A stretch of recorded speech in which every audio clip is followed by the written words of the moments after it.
Alors que tout le monde le croyait faible, il devient le magicien le plus puissant de l'armée des démons. Ikk est un magicien de l'armée démoniaque qui a fait preuve d'une telle force et de telles compétences qu'il a été promu au rang de commandant, ce qui lui permet de diriger ses troupes sur le champ de bataille en élaborant une stratégie pour s'emparer de l'imprenable fort d'Arsenam. Sur le champ de bataille, les humains et les monstres s'entretuent par milliers, essayant de lutter pour la supériorité sur l'autre race, tandis qu'Ikk se tient sur une falaise et assiste au massacre sur le terrain. Après une longue lutte, ils parviennent à franchir la porte principale du château et à pénétrer à l'intérieur, mais les humains ne reculent pas et se battent vaillamment, donnant leur vie pour défendre leur château. Le Lord commandant des humains observe la bataille depuis sa fenêtre, à l'abri dans le château, quand soudain Ikk décide de lui rendre visite car il ne veut pas que tant de vies soient perdues. Le commandant se retourne et reconnaît immédiatement Ikk, car ses histoires sont racontées partout. Ikk confirme qu'il est le chef de la 7e légion de l'armée du roi démon, connue sous le nom de Brigade Immortelle, et donne au commandant 3 options pour l'avenir: il peut se rendre calmement et devenir prisonnier de guerre, il peut se tuer pour sauver son honneur, ou, s'il n'a pas d'honneur, il peut simplement grimper à la fenêtre et s'enfuir. Le commandant sourit et dit qu'il refuse de choisir l'une ou l'autre des options proposées par une ordure qui est un traître à sa propre race. Il se précipite avec son épée pour attaquer, mais cela ne sert à rien car, d'un simple coup de baguette, Ikk l'assomme froidement sur le sol. Soudain, son assistant personnel, Pig, apparaît et demande ce qu'il faut faire pour les prisonniers de guerre. Ikk se retourne et lui dit de soigner le commandant et tous ceux qui se rendent sans combattre, choquant Pig ainsi qu'une femme mystérieusement sexy qu'il observe depuis une boule de cristal, impressionné par la façon dont il a capturé un château aussi important avec une seule brigade. Ikk place ensuite une barrière magique autour de toute la zone afin que personne ne puisse plus pénétrer sur le champ de bataille, tandis qu'il regarde à l'extérieur pour voir d'innombrables victimes humaines et des blessures soignées par les démons.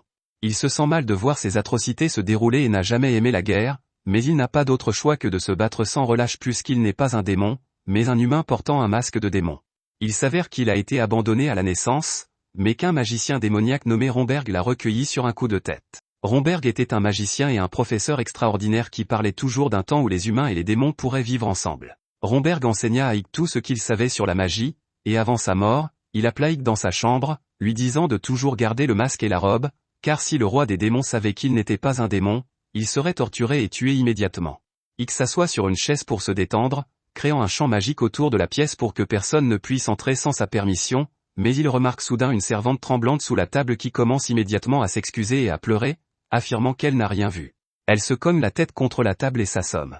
Alors qu'Ikk se demande comment régler ce problème, il décide d'y réfléchir plus tard lorsque Pig l'appelle à l'extérieur. Alors qu'il se promène dans les rues, témoin des destructions causées par la guerre, Pig demande à Ikk pourquoi ils épargnent tant d'humains. Ikk répond sèchement que le roi des démons actuel ne se soucie que des résultats et non de la façon dont ils les obtiennent, mais Pig affirme que de nombreux démons pensent qu'Ikk est trop facile avec les humains et qu'il vaudrait mieux tuer tous les habitants et mettre les rues à feu et à sang. Ikk refuse, expliquant qu'ils ont besoin des humains pour payer les impôts car la guerre n'est pas bon marché et qu'Arsenam est une ville commerçante, donc les humains sont nécessaires pour gérer cela. Pig a du mal à comprendre quand Ikk s'arrête soudain et qu'un groupe d'humains s'approche de lui. Pig les avertit de reculer, mais Ikk leur demande de parler. L'un des habitants demande combien d'impôts supplémentaires ils devront payer à l'armée démoniaque. À leur grande surprise, Ikk répond que les impôts resteront les mêmes, ce qui les réjouit, mais il les avertit que s'ils essaient de s'opposer à l'armée, ils seront punis. Alors qu'il parle, Ikk disparaît soudainement dans une lumière éclatante, surprenant Pig. Ikk se retrouve dans un sombre donjon et est immédiatement attaqué par un monstre géant. Il esquive le coup et court en criant à la mystérieuse femme de ne pas l'appeler ainsi. Le démon continue d'attaquer, alors il sort sa baguette et utilise une attaque magique spéciale pour tuer le démon, que nous ne pouvons pas voir parce que les éditeurs ont oublié d'augmenter la luminosité.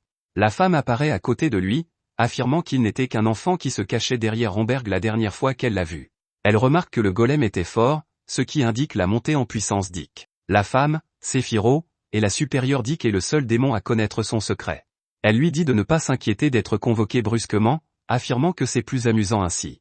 Ikk lui demande s'il est venu faire un rapport sur les efforts de guerre, mais Séphiro lui répond qu'elle a tout vu et que son exécution a été impeccable. Elle révèle que le roi des démons souhaite le rencontrer, ce qui surprend Ikk, car un roi des démons n'a pas l'habitude de rencontrer un simple chef de brigade. Il demande quel est le problème, mais Séphiro répond que le roi veut savoir comment il a réussi à s'emparer d'Arsenam en une semaine. Elle les téléporte au château du roi des démons, qui impressionne Ikk par sa taille. Il s'approche de la porte principale gardée par des démons, et Ikk demande à Séphiro s'il sera contrôlé avant d'entrer.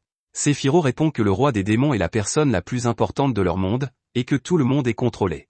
Ikk est nerveux à l'idée de révéler son identité, mais les gardes sont submergés par son aura magique et les laissent passer, reconnaissant qu'il est le petit-fils de Romberg. Il traverse le couloir, Séphiro volant à ses côtés, et Ike se dit qu'il n'est pas aussi doué qu'elle pour le vol. Ils arrivent à l'entrée de la salle d'audience où Séphiro lui dit d'attendre. Pendant qu'il attend, Ike pense au roi démon Dérocutant, connu pour sa compétence et son impitoyabilité.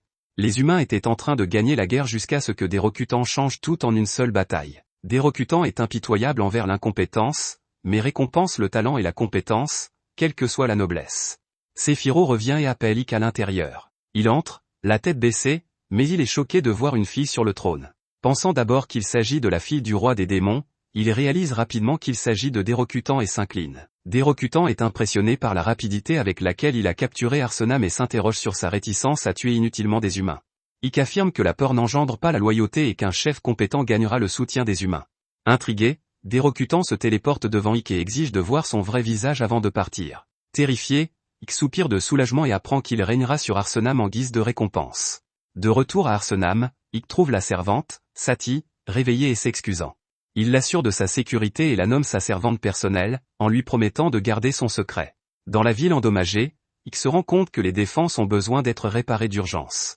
Pig estime qu'il faut 6 mois, mais Ike insiste sur 1 mois, organisant un effort conjoint entre les humains et les démons pour travailler jour et nuit. Pig, témoin du génie et de l'efficacité d'Ike, est ému aux larmes, espérant qu'Ike devienne un jour le roi des démons.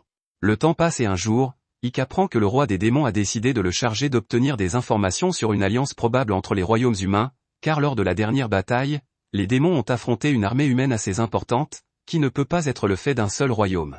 Sati semble s'être habitué à lui et il décide de l'emmener avec lui dans le royaume voisin pour une reconnaissance. Là, Sati se laisse distraire par un escroc, mais Ike lui révèle qu'il s'agit d'une arnaque avant de l'emmener. Tout en marchant, il mange quelques fruits et Ike dit à Sati qu'il pense que les humains sont en train de former une alliance. Sati semble confuse, alors Ike explique qu'à chaque fois qu'un danger de mort comme le roi démon est apparu, les humains ont mis de côté leurs différences et ont uni les forces de tous les royaumes humains pour lutter contre leur ennemi commun. Selon Ike, cette alliance a été conclue 3 fois dans l'histoire et, à chaque fois, elle a permis de vaincre complètement l'armée du roi démon et de la repousser jusqu'à son château. Elle demande si les humains vont gagner cette fois encore, ce qui déconcerte Ike qui devrait être favorable aux humains, mais elle répond que les humains n'ont jamais été gentils avec elle et qu'ils ont fait d'elle une esclave. Si l'armée des démons n'avait pas envahi la ville, elle aurait été comme les autres enfants esclaves dans la cage pour toujours.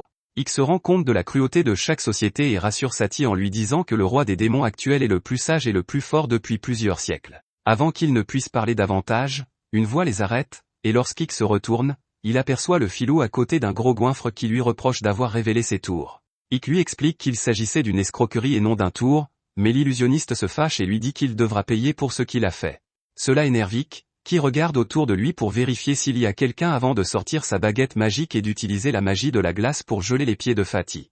Le filou est choqué de voir qu'Ike est un magicien, mais avant qu'il ne puisse réagir, Ike crée un tas de lances glacées et les dirige vers le filou en lui demandant de s'excuser. Le filou pense qu'Ike bluffe et commence à l'invectiver, mais Ike lui plante une des lances dans le bras, montrant ainsi qu'il n'a pas froid aux yeux.